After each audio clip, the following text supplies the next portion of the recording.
सिंधु जल संधि पर पाकिस्तान को झटका देने के बाद अब भारत की नजर गंगा जल संधि पर। इस बार बांग्लादेश की बारी है सबक सीखने की। 30 साल तक दोस्ती निभाई, अब पानी की एक एक बूंद पर चलेगा भारत का हक। टूटने जा रही है सालों पुरानी संधि।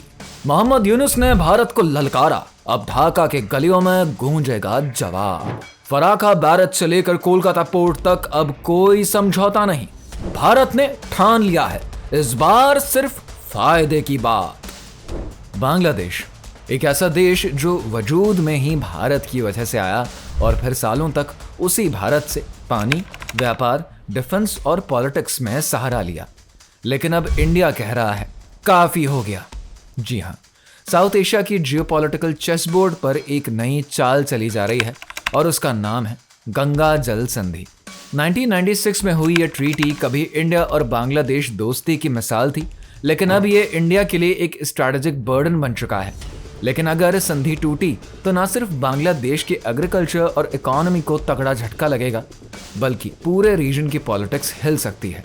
तो सवाल यह है, आखिर भारत क्यों ये बड़ा कदम उठाने जा रहा है? क्या बांग्लादेश ने इस दोस्ती का फायदा उठाया और अब आगे क्या होगा? दरअसल गंगा जल संधि की शुरुआत हमें ले जाती है साल 1996 में, जब भारत के प्रधानमंत्री HD देवे गौड़ा और बांग्लादेश की प्रधानमंत्री शेख हसीना ने 12 दिसंबर को एक ऐतिहासिक समझौते पर साइन किए थे। उस समय इसे दोनों देशों के बीच सहयोग और विश्वास की एक मिसाल मानी गई थी। इस संधि का मकसद था सूखे के मौसम यानी 1 जनवरी से 31 मई के बीच फरक्का बैरेज पर गंगा के पानी का बंटवारा करना, ताकि बांग्लादेश को पानी की कमी ना झेलनी पड़े। ये संधि 30 साल के लिए थी और इसमें यह प्रोविजन था कि आपसी सहमति से इसको आगे बढ़ाया जा सकता है। उस समय भारत ने अपना बड़ा दिल दिखाते हुए बांग्लादेश को पानी की गारंटी दी थी, ताकि पड़ोसी देश के साथ रिश्ते मजबूत रहें। लेकिन आज 2025 में हालात पूरी तरीके से बदल चुके हैं। भारत का रुख अब पहले जैसा दयालु नहीं रहा। वो अब अपने इकोनॉमिक और स्ट्रैटेजिक फायदों को प्रायोरिटी दे रहा है। वहीं फरक्का बैरेज, जिसे कि 1975 में बनाया गया था, इसका मेन मोटिव था कोलकाता के श्यामा प्रसाद मुखर्जी पोर्ट को बचाना। ये पोर्ट पूर्वी भारत का कॉमर्शियल गेटवे है, जहां से हर साल करोड़ों डॉलर का बिजनेस होता है। फरक्का बैरेज का निर्माण इसलिए किया गया था ताकि गंगा का 40,000 क्यूसेक पानी हुगली नदी में मोड़ा जाए। ये पानी हुगली नदी में जमा होने वाली गाद को समुद्र तक ले जाता, जिससे कि बड़े कार्गो शिप्स का रास्ता साफ रहता। लेकिन 1996 की गंगा जल संधि ने इस योजना को भारी नुकसान पहुंचाया। इस संधि के तहत भारत को बांग्लादेश के साथ गंगा का पानी बांटना पड़ता है, जिसकी वजह से हुगली नदी को जरूरी पानी नहीं मिल पाता और नतीजा यह हुआ कि गंगा में गाद जमा होती गई और हुगली नदी का रास्ता इतना उथला हो गया कि अब बड़े जहाज पोर्ट तक नहीं पहुंच पाते। कई बार जहाजों को हाई टाइड का इंतजार करना पड़ता है और कभी कभी उन्हें दूसरे पोर्ट्स पर डाइवर्ट करना पड़ता है। इससे भारत को भारी नुकसान हो रहा है। गाद हटाने के लिए हर साल करोड़ों रुपए खर्च करने पड़ रहे हैं और पोर्ट की एफिशिएंसी पर भी असर पड़ रहा है। इसके अलावा फरक्का में मौजूद NTPC का बड़ा पावर प्लांट भी पानी की कमी से जूझ रहा है, जिससे कि इलेक्ट्रिसिटी प्रोडक्शन पर खतरा मंडरा रहा है। ये सिचुएशन भारत के लिए अब बर्दाश्त से बाहर हो चुकी है। अब आइए गंगा जल संधि के उस फॉर्मूले पर नजर डालते हैं जो कि भारत के लिए नुकसानदायक साबित हुआ।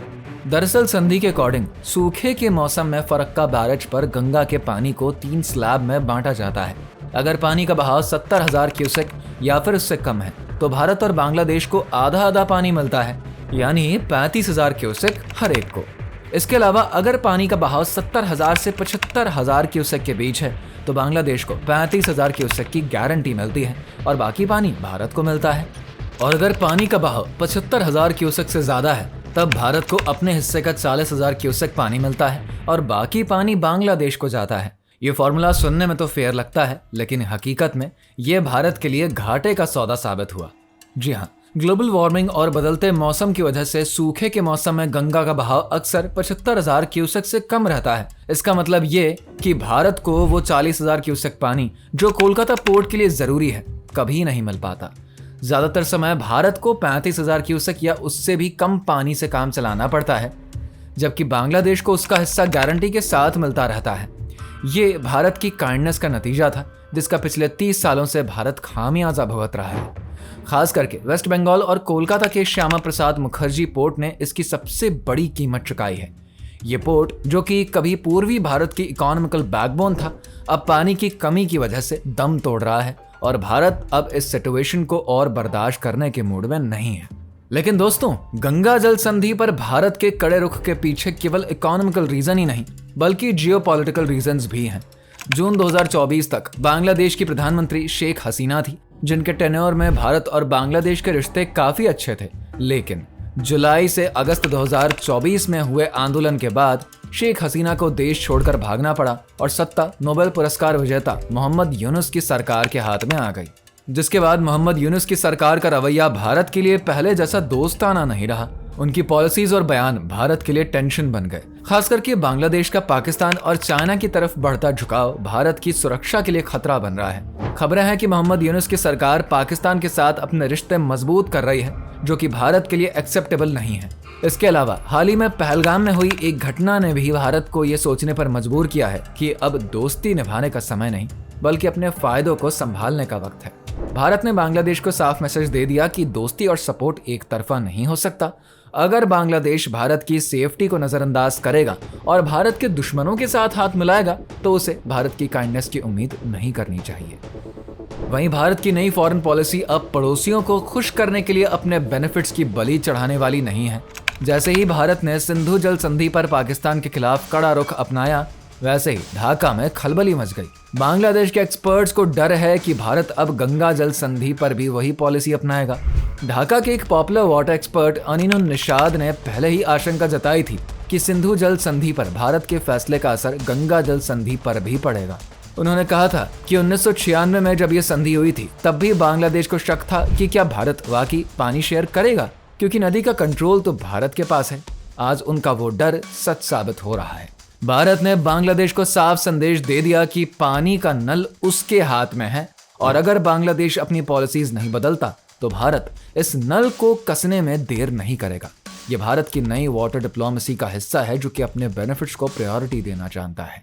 विदेश मंत्रालय के रिपोर्ट्स के मुताबिक भारत अब गंगा जल संधि को 30 साल जैसे लंबे टाइम पीरियड के लिए नहीं बढ़ाएगा।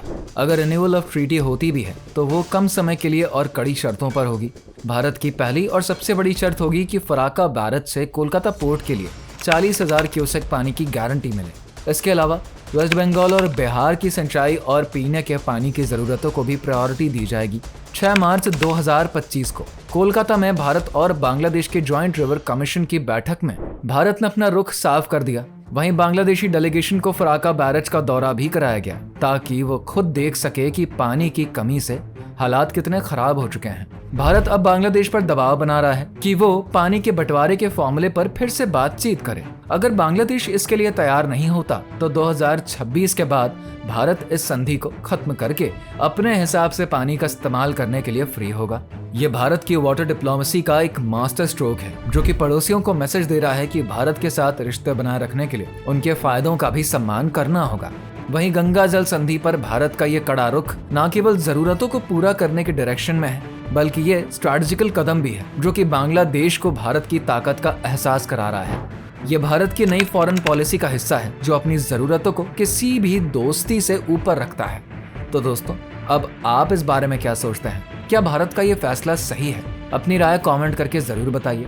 अगर आपको ये इन्फॉर्मेशन पसंद आई है तो वीडियो को लाइक करिए, चैनल को सब्सक्राइब करिए और बेल आइकन दबाना बिल्कुल ना भूलें। फिर मिलेंगे एक और नए वीडियो के साथ। Thanks for watching.